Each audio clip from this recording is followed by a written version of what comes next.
ስንክሳር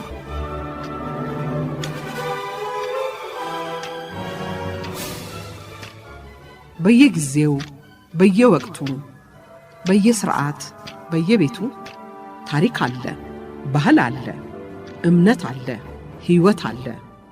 ነውንም ነበርንም ለማወቅ በስንክሳር ህብር ያላቸው ዶክመንተሪ ዝግጅቶች ይቀርባሉ። ስንክሳር ዘወትር እሁድ ከ6 እስከ 7 ሰዓት በእናንተ ሬዲዮ በሸገር ኤፍኤም 102.1 ስንክሳር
እንቅስቃሴ መርሴ ሐዘን ወልደ ቂርቆስ የዘመን ታሪክ ትዝታዬ በዳግማዊ ምኒልክ ዘመነ መንግሥት በተሰኘው መጽሐፍ እንዲህ አስፍረውታል። በማርያምና በራጉኤል ደብር መካከል ስላለው ቦታ ካህናቱ በወሰን ምክንያት ብዙ ጊዜ ይከራከሩ ነበር። በ1899 ዓ.ም በጥቅምት ወር ቦታው እንዲከለል ዳግማዊ አፄ ምኒልክ ስላዘዙ ሊጋባውና አጋፋሪው አፈንጉሱና ሌሎችም መኳንንቶች በተገኙበት ከፍ ባለ ስነ ስርዓት እንደሚከተለው ሆኖ ተከለለ።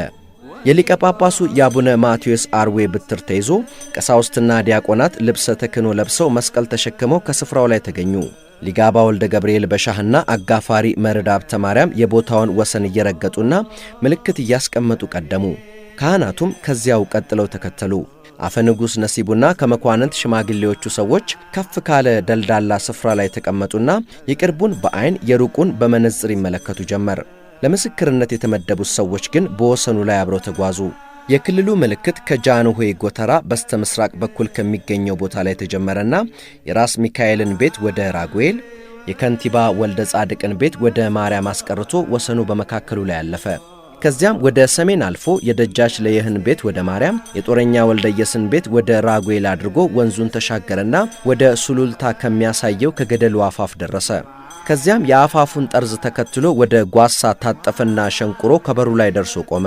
ከዚህ በኋላ የክልሉ ፍጻሜ ሆነና ወሰን ከላዮቹ አውራውን መንገድ ተከትለው ወደ ማርያም ተመለሱ።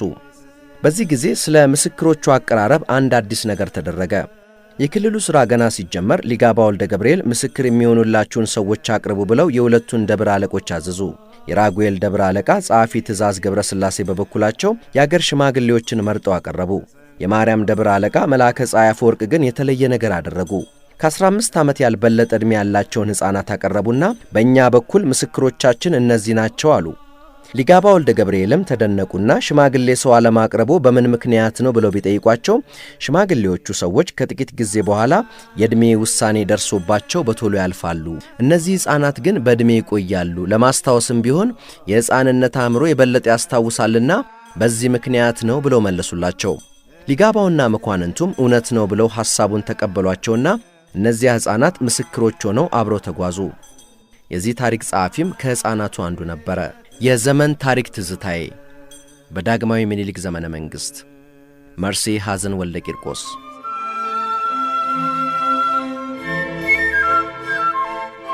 አርባ ሄክታር የሚሆነው ታላቁ ቤተ መንግሥት በ1878 የተቆረቆረ ነው። ይህ ቤተ መንግሥት ጥይት ቤት፣ የእልፍኝ ግቢ ገብርኤል ቤተ ክርስቲያንን፣ የዛሬውን የስንክሳር መሰናዶ የተአካ ነገሥት በዓታ ለማርያም ገዳምንና አዲሱን አንድነት ፓርክን ይጨምራል።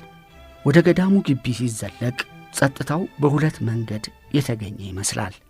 ከሰማያዊው ዓለም የረበበና በምድሩ ዓለም ንግሥና የተሸበበ። ከቤተ ክርስቲያኑ አባቶችና ካስጎብኜ ጋር ስንቀሳቀስ ከእኩለ ቀኑ ፀሐይ ጋር ተደምሮ ከኮቴያችን በስተቀር የሚሰማ ነገር የለም። ወደ ግቢው ሲዘልቁ አስፋልቱ ፈራርሶ ኮረኮንች ሆኗል። ለመስራት አቅምና ፍላጎት ቢኖርም ቤተ መንግሥቱ ካልፈቀደ የማይሞከር ነውና እንዳለ አለ። አንዳንድ ጎብኚዎች በቆዩባቸው ሰዓታት ብቅ ጥልቅ ሲሉ ተመልክቻለሁ።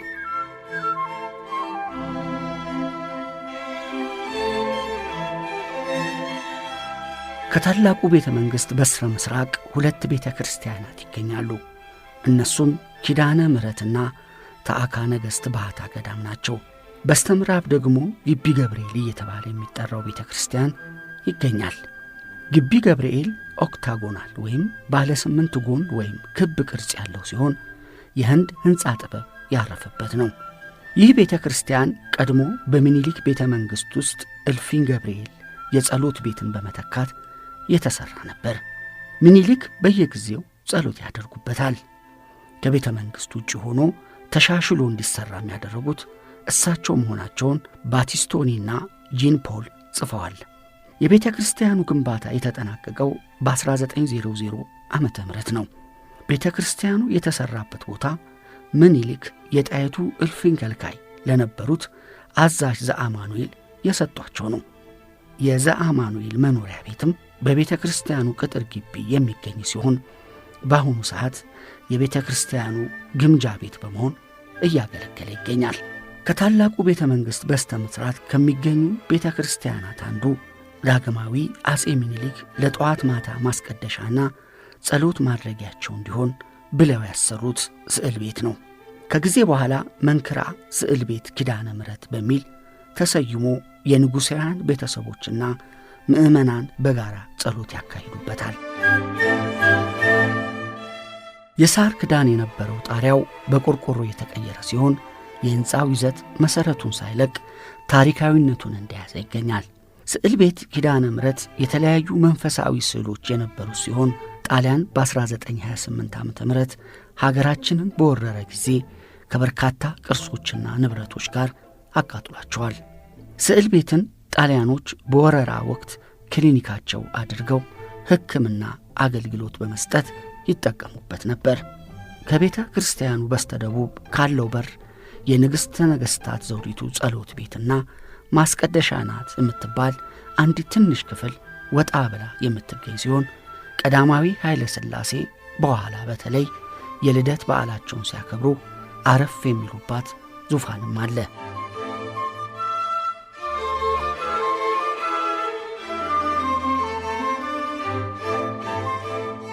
ይቺ ቤተ ክርስቲያን ወይም ታዕካ ነገሥት የዳግማዊ አጼ ምኒልክ መታሰቢያ ታዕካ ነገሥት በዓታ ለማርያም ከመመስረቷ በፊት በ1879 ዓመተ ምህረት የተመሰረተችው የስዕል ቤት ኪዳነ ምህረት እየተባለች የምትጠራዋ ደብረ መንክራት ኪዳነ ምህረት የምትባል ነች። ቀደም ሲል ንጉሱ ዳግማዊ አጼ ምኒልክ አምልኮታቸውን የሚገልጹባት ቦታ ከእመቤታችን ጋር ያላቸው ፍቅር በጣም የጠለቀ ስለነበረ በዘመቻቸው ሁሉ እመቤታችንን እያነሱ ነው እየጸለዩ ወደ ዘመቻ የሚሄዱት። ስለዚህ በ1879 ዓመተ ምህረት ስዕል ቤት ኪዳነ ምህረትን መስርተው አሁን ባለችበት ሁኔታ አምልኮታቸውን በራለች። ከዛ ከዙፋናቸው ወደ ስዕል ቤት ኪዳነ ምህረት የሚመጡባት በራለች። በእሷ ይገቡና ወደ ስራቸው ከመግባታቸው በፊት አምልኮታቸውን ፈጽመው ነው ጸሎት አድርገው የሚሄዱት። ለሀገሬ ሰላምን፣ ለሕዝቤ አንድነትን፣ ሰላምን፣ ፍቅርን ስጭልኝ፣ ለስራዬ መቃናትን ሰጪኝ ዘንድ ብለው የግል ጸሎታቸውን አድርሰው ነው ወደ ዙፋናቸው የሚሄዱት። በመጀመሪያ የተመሰረተችው ታዕካ ነገሥት በዓታ ለማርያም ሳትሆን በ1879 ዓመተ ምህረት ስዕል ቤት ኪዳነ ምህረት ወይም ደብረ መንክራት ኪዳነ ምህረት የምትባለዋ ነች።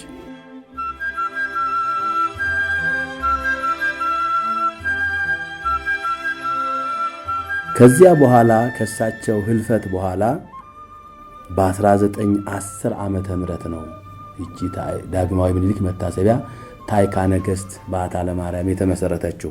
በምን ምክንያት ተመሰረተች ሲባል እንግዲህ እሳቸው ሲያርፉ ለደገኛው ንጉሥ ሀገርን አንድ አድርገው ኢትዮጵያን አንድ አድርገው ለመሩ ትልቅ መሪ አንድ መታሰቢያ ያስፈልጋቸዋል ተብሎ የዳግማዊ አጼ ምኒልክ መታሰቢያ ታዕካ ነገሥት በዓታ ለማርያም ተብሎ አሟሟታቸውም ያው ቀብራቸው የተፈጸመው ያው ታኅሳስ 3 ቀን አካባቢ ታኅሳስ 6 ቀን ስላልረፉ አያይዘው በዓታ ለማርያምን ከጎንደር ጽላቷን አምጥተው በልጃቸው በንግሥተ ነገሥታት ዘውዲቱ አማካኝነት ባልጋ ወራሻቸውና ከመኳንንቱ ከመሳፍቱ ጋር መክረው ከሊቃውንቱ ጋር ታዕካ ነገሥት በዓታ ለማርያም ተብላ እመቤታችን ያፈቅሩ ስለነበረ በዓታ ማለት ያው እመቤታችን ወደ ቤተ መቅደስ የገባችበት ዕለት በዓታ ተብሎ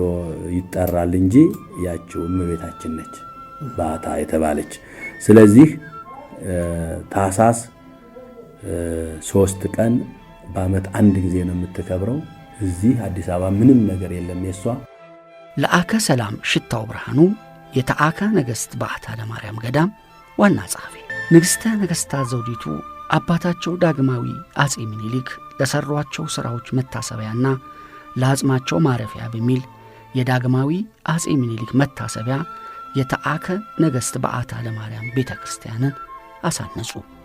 ንግሥቲቱ የመጀመሪያ ሐሳባቸው ለአባታቸው አጽም ማረፊያ የሚሆን መካነ መቃብር ለማሰራት ነበር።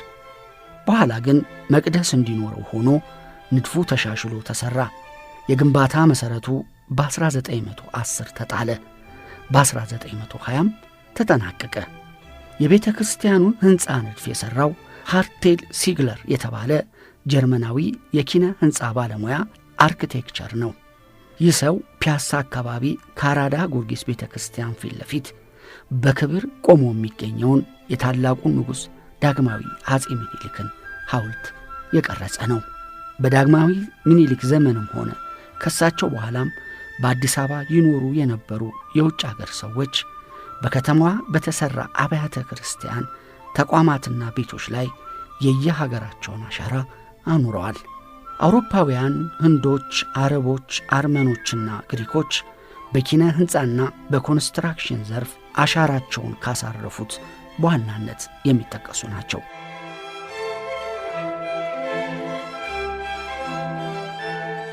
ቀደም ሲል እንደተገለጸው የታዕካ ነገሥት በዓታ ለማርያም ገዳም አመሰራረቷን በክቡር ላይ ከሰላም ተገልጧል። እኔ መጨመር የምፈልገው ነገር ይቺ ገዳም ስትመሰረት ያው በዳግማዊ አጼ ምኒልክ ንጉሠ ነገሥት ዘኢትዮጵያ ነው።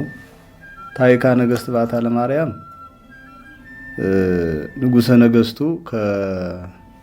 ከእንጦጦ ማርያም ወደ ታች እዚህ አዲስ አበባ ፍልውሃን እንግዲህ ለመታጠብ እቴጌይቱ ለመታጠብ እዚህ መጥተው ሲያዩ ይችን ቦታ አሁን ይሄ ቤተ መንግስት የሆነበት ቦታ በጣም ማራኪ በጣም ጥሩ መሆኑን አይተው እንግዲህ አዲስ አበባ ቤተ መንግስት ይሄ ቤተ መንግስቱ የተመሰረተው እቴጌይቱ መጥተው ፍልውሃ ታጥበው አይተው ይሄ ቦታ መልካም እንደሆነ ለንጉሱ እንግዲህ በማስረዳት እዚህ ቦታ ላይ ቤተ መንግስት መሰራት እንዳለበት ተነጋግረው ያን ጊዜ ነው ይሄ ቤተ መንግስት የተመሰረተው። ይሄ ቤተ መንግስት ሲመሰረት ቅድም ክቡር ላይ ከሰላም እንዳሉት እዚሁ ገዳሙ ግቢ ውስጥ ሁለት ቤተ ክርስቲያኖች ነው ያሉት። እንግዲህ ታዕካ ነገሥት በዓታ ለማርያም ግቢ ውስጥ ቤተ መንግስቱ ውስጥ ሁሉም ሰው እንደሚያውቀው ሁለት ቤተ ክርስቲያኖች ናቸው። አንዷ የመጀመሪያዋ ይሄ ቤተ መንግስት ሲመሰረት የተመሰረተችዋ ስዕል ቤት ኪዳነ ምሕረት ከጎኑ ያለችው ቅድም ንጉሱ ጸሎታቸውን ያደርሱባት የነበረው ቤተ መንግስቱን ሲመሰርቱ እሷን መስርተው ጧትም ማታም ጸሎት ቅዳሴም ሁሉም ሲደረግ እዚያ ያመልኩበት እግዚአብሔርን በጸሎት የሚጠይቁባት የነበረ እና አዲስ አበባ ቤተ መንግስት ይሄ የአዲስ አበባው የ4 ኪሎ ቤተ መንግስት ሲመሰረት በዓታ ታዕካ ነገሥት በዓታ ለማርያም ገዳም ደብረ መንክር ስዕል ቤት ኪዳነ ምሕረት በሚል አብራ የተመሰረተች ነች። ከዚያ ጊዜ ጀምሮ እንግዲህ ሲቀደስባት አምልኮት ሲፈጸምባት ንጉሱም መኳንንቱም መሳፍንቱም በክብር ይዘዋት አምልኮታቸውን ሲፈጸሙባት የነበረች ቤተ ክርስቲያን ነች። ሊቀ ሊቃውንት አባ ሲራክ አድማሱ የታዕካ ነገሥት በዓታ ለማርያም ገዳም አስተዳዳሪ። የዳግማዊ አጼ ምኒልክ መታሰቢያ የታዕካ ነገሥት በዓታ ገዳም 31705 ካሬ ሜትር ነው። የቤተ ክርስቲያኑ ሕንፃ ያረፈበት ቦታ 500 ካሬ ሜትር ላይ ነው። በዘውድ አምሳል የተገነባችና 4 ጎን ቅርጽ ያላት ናት። ቤተ ክርስቲያኗ የተገነባችው በድንጋይ ሲሆን በወቅቱ ከኮተቤ አካባቢ በጥንቃቄ ተመርጦ በሰውና እንስሳት ጉልበት ተጓጉዞ እንደመጣና ለወራት በውሃ ውስጥ በማቆየት ጥንካሬው እየተፈተሸ ለግንባታ እንደዋለ ይነገራል። የቤተ ክርስቲያኗ 4 መግቢያ በሮችና 8 መስኮቶች በህንድ ዕደ ጥበብ ያጌጡ ናቸው። በመግቢያ በሮቹ ፊት ለፊት ከነሐስ የተቀረጹ 8 የአንበሳ ሐውልቶች ይገኛሉ። እኔ መምህር ተሾመ ይድኮ እባላለሁ። የዚህ የዳግማዊ ምኒልክ መታሰቢያ ታዕካ ነገሥት በዓታ ለማርያም ገዳም ምክትል አስጎብኚ ነኝ። ለይሁዳ ያዕቆብ ከ12 ናቸው አይደለ? ከ12ቱ አንደኛው ይሁዳ ግዛ ምስፍናና ምልክና የስልጣን የንጉስነት ስልጣን ከሱ እንዳይወጣ ጌታ ሰጥቶታል። ለዚሁ ደግሞ ምልክት የሆነው ዘንድ አንበሳ ነው ሰጠው። እንግዲህ አንበሳ የሰበረው ከምንድን ነው? እነዚህ አንበሶች የተሰሩት መዳብ ነው የተሰሩት። የመጡት ከቤልጂየም ሀገር ነው። ከቤልጂየም ነው የመጡት። ንግስት ወርሱ ናቸው ያሰሩት እዛ ማለት ነው። አንበሳ እንግዲህ መንፈስ ቅዱስም ይመሰላል፣ በጌታም ይመሰላል ማለት ነው። አራቱም በኩል ሁለት አንበሶች አሉ። አራቱም እና ደግሞ የሶሎሞን ኮከብ አለ በሩ ላይ። ይሄ ኮከቡ ደግሞ የሶሎሞን ማህተም ነበር በጥንት ጊዜ። የሶሎሞን ማህተም ነው። ምን ይላል ምኒልክ? አማርኛ ያው ሳድስ ፊደል ዘውዳቸውም አለ ምኒልክ ማለት ነው። ምኒልክ ማለት ነው። እሳቸው መታሰቢያ ነው ቤተክርስቲያን ነው። እዚጋዎቹም ከውጭ ነው ተሰርተው የመጡት። እንግዲህ 101 ዓመቱ ምንም እድሳት ሳይደረግላቸው አሁን እየታደሱ እየተፈገፈጉ ከውስጥም የተባለ አለ። እነሱም በሌላ ናቸው። ከብረት ነው የተሰሩት። አሁን ቀለም እየተቀቡ ነው። ታጥቦ አብቅቶ ዝገት መከላከያ ነው። የመጨረሻ ፊኒሺንግ ቀለም ደግሞ ወደ ኋላ ይቀባሉ ገና እንደገና።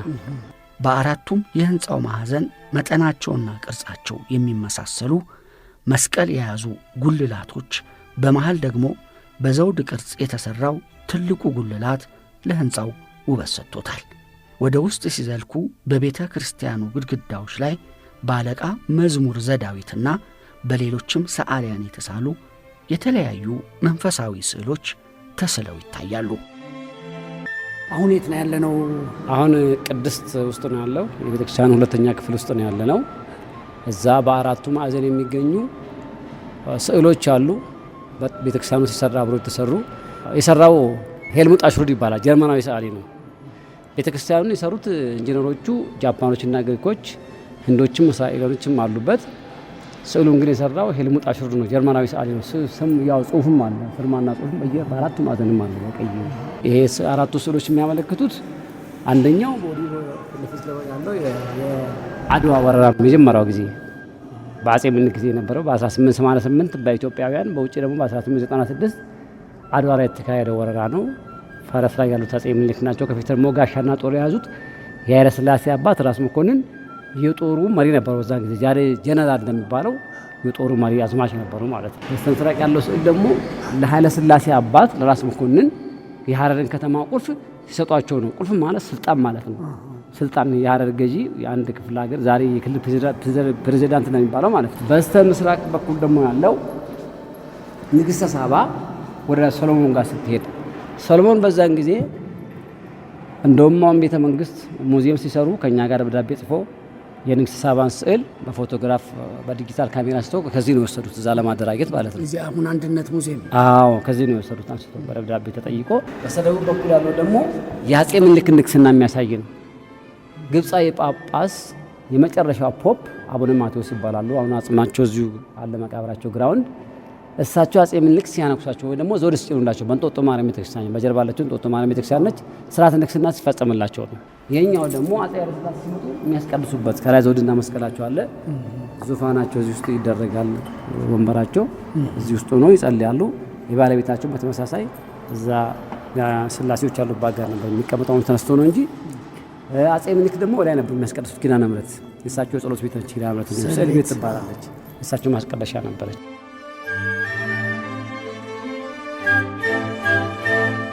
ታኅሳስ 3 ቀን 1920 ዓ.ም የባታ ታቦት ገብቶበት ቤተ ክርስቲያኑ ተመረቀ። በዋዜማው የወቅቱ ብፁዕ ወዕጨጌ ገብረ መንፈስ ቅዱስ ቤተ ክርስቲያኑን ባረኩትና ካህናት በአራቱም ማዕዘን ማህሌት ቆመው የፍትሐት ጸሎት ሲያደርጉበት አደሩ። የዳግማዊ አጼ ምኒልክ አጽም በሳጥን ሆኖ ከኖረበት ስፍራ ወጥቶ ወደ ተዘጋጀበት ስፍራ በክብር ተቀመጠ። የቤተ ክርስቲያኑ አለቃ ማዕረግ ስም ሊቀ ሊቃውንት፣ የደብሩ የማዕረግ ስም ተአካ ነገሥት ተባለ። ተአካ ነገሥት ማለት የነገሥታት አዳራሽ ማለት ነው። ከቅዳሴ በኋላ ታቦት ወጥቶ ዑደት ሲታወድ የአጼ ምኒልክ አጽም በሳጥን እንደሆነ አብሮ ዞሮ ወደ ስፍራው ተመለሰ። የምርቃቱ ራት የአጼ ምኒልክ 14ኛ የሙት ዓመት ስለነበረ በደማቅ ሁኔታ ተከበረ። በዚህ ጊዜ ግርማዊት ንግሥት ዘውዲቱ ለአባታቸው መታሰቢያ ያስጀመሩት ሕንፃ ከፍጻሜ ደርሶ ስላዩት እጅግ ደስ አላቸው። በዕለቱም ግርማዊት ንግሥትና ልዑል አልጋ ወራሽ በቤተ መንግሥት ግቢ በተዘጋጀው ትልቅ ዳስ ውስጥ ግብር አስገብተው ለካህናት ለመኳንንትና ለሰራዊቱ ተስካር አበሉ። ለነዳያንም ምጽዋት መጸወቱ። የአዲስ አበባ አድባራት በየወሩ የበዓታ ዕለት ማህሌት እየቆሙ የዳግማዊ ምኒልክን ፍትሐት እንዲፈቱ ተወሰነ። መርሴ ሐዘን ወልደ ቂርቆስ 1999 ገጽ 335።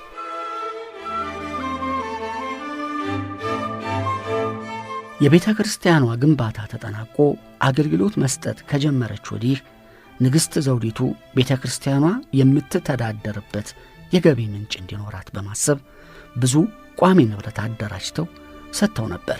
ከአዲስ አበባ ጉምሩክ ከቀረጥ ገቢ ላይ የተወሰነ አበል ተመድቦ ለአድባራቱ እንደ ማዕረጋቸው በየወሩ ተከፋፍሎ እንዲሰጥ ንግሥቲቱ አድርገው የነበረ ሲሆን በዓታ ማርያም ቤተ ክርስቲያንም የዚሁ ዕድል ተጠቃሚ ከነበሩ አድባራት አንዷ ነበረች። ይህ አበል ካህናቱን ስላስደሰተ የባሕታ ብር የሚል መጠሪያ ወጥቶለት ነበር። ከንግሥቲቱ ሞት በኋላ አበሉ ተቋርጦ ቀረ። ንግሥተ ነገሥታት ዘውዲቱና አጼ ኃይለ ሥላሴ 300,000 ማርትሬዛ ብር ለቤተ ክርስቲያኗ መተዳደሪያ ለግሰዋል። ከዚህ በተጨማሪ አንዳንድ መሳፍንትና መኳንንት የዳግማዊ ምኒልክን ውለታ በማሰብ ለቤተ ክርስቲያኗ መተዳደሪያ ይሆን ዘንድ ሕንፃ፣ የከተማ ቦታ እንዲሁም ርስት አውርሰዋል። ከሀብታቸው ያወረሱት አንዳንድ ግለሰቦች ስምና ያወረሱት ሀብትን በተመለከተ በቤተ ክርስቲያኗ በስተ ሰሜን መግቢያ በዚህ መልክ ተጽፎ ይነበባል።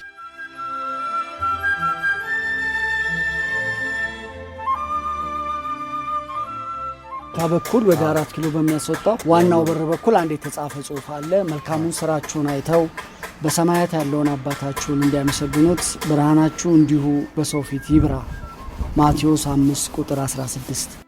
የጌታቸውን የግርማዊ ዳግማዊ አጼ ምኒልክን ፍቅርና ውለታቸውን በማሰብ ለስማቸው መጠሪያ የአጽማቸው ማረፊያ ለሆነው መታሰቢያ ቤታቸው ከሀብታቸው ያወረሱ በጎ አድራጊዎች ስም ከነስጦታው አንደኛ ክቡር ፊታውራሪ ሀብተ ጊዮርጊስ የኢትዮጵያ ንጉሠ ነገሥት መንግስት የጦር ሚኒስቴር የነበሩት 2 ህንፃ ቤቶችና 71185 ሜትር ካሬ የከተማ ቦታ በ1913 ዓ.ም ንብረ ዕድ አልማሱ 1192 ሶስተኛ አኪምታች በሌ 4280 ካሬ ሜትር ማለት ነው። አራተኛ ቀዛዝማት ወልደ ሚካኤል ደሳለኝ 3560 ቦታና በአርሲ ጠቅላይ ግዛት የሚገኝ ርስተ ጉልታቸውን ከነሁዳዱ ሌላም 2000 ጋሻ መሬት። አምስተኛ አሳላፊ ኃይለ ኢየሱስ የከተማ ቦታ። ስድስተኛ አቶ ወልደ ሐዋርያት ዘውዲቱ 1 ጋሻ መሬት ስለሰጡ እነዚህ በጎ አድራጊዎች በታሃከ ንግሥት ቤተ ክርስቲያንና በጠቅላላ ድርጅት ስማቸው ሁልጊዜ በጸሎተ ማህበር ሲጠራ ይኖራል። መጋቢት 30 ቀን 1949 ዓመተ ምህረት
ጀትና ምዕመናን በሚለግሱት ገንዘብና ንብረት ይተዳደራል።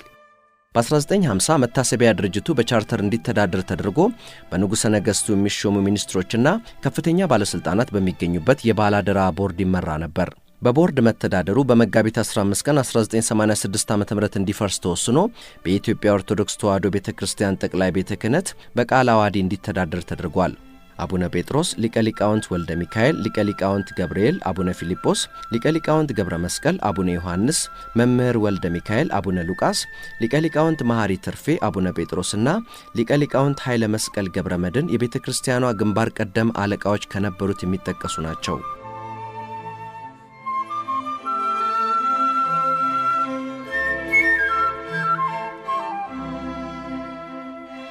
መንግሥትና ሃይማኖት ባልተለያዩበት ሥርዓት ውስጥ ቤተ ክርስቲያኗን በበላይነት የሚቆጣጠሩና የሚያስተዳድሩ መሳፍንቶች ገበዝ በሚል ማዕረግ ይጠሩ ነበር።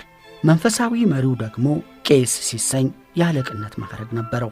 የሊቀ ሊቃውንት ሹመት ለገዳም አስተዳዳሪ ሲሰጥ በዓታ የመጀመሪያዋ ናት።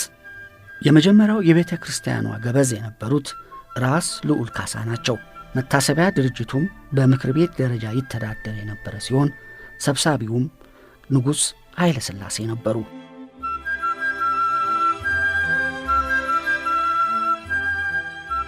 ንጉሠ ነገሥቱ ገበርዲን ካባቸውን ለብሰው የክብር ዘበኛ መለያቸውን ጉልበታቸው ላይ በእጃቸው ይዘው ጥቁር አይነ ርግባቸውን የፀሐይ መነጽራቸውን አድርገው አዘውትረው የሚጫሙትን ማሰሪያ አልባ ቀይ ቡኒ ጫማ አድርገው ፊት ለፊት በልዩ ግርማ ሲታዩ ለበዓሉ ልዩ ክብርና ሞገስ ያጎናጽፉታል።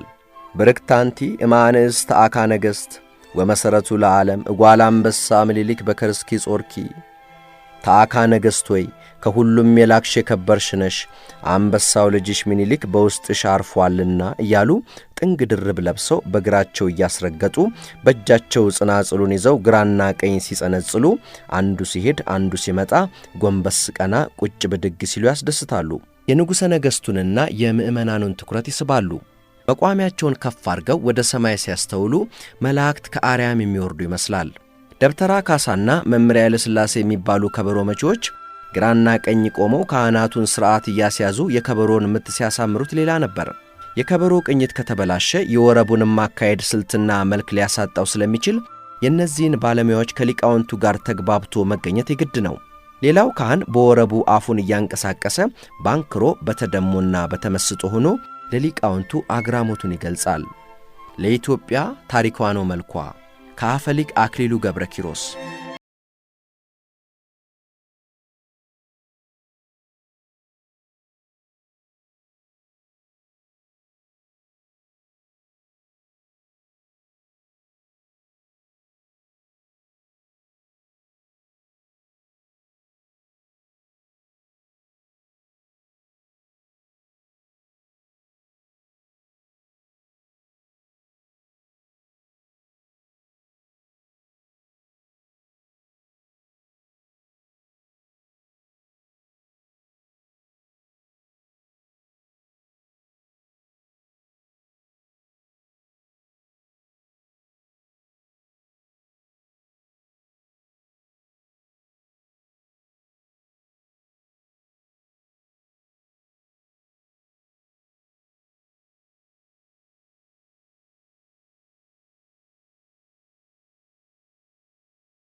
ቦታ ስለሆነች የቅርስ ቦታ ስለሆነች ስለሚረዳው አሁንም ይሄ በቂ አይደለም። ቅድም እንደተባለው 45 ሚሊዮን የደረሰ በጀት ነው እንግዲህ በጥናቱ ላይ የተጠናው።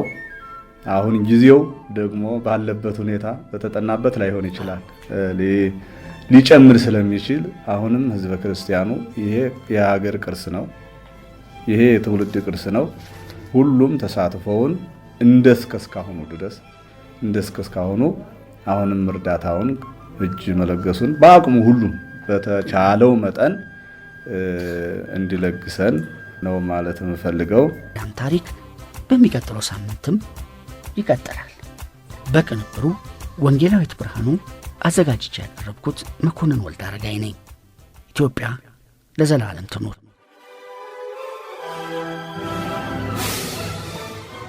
ስንክሳር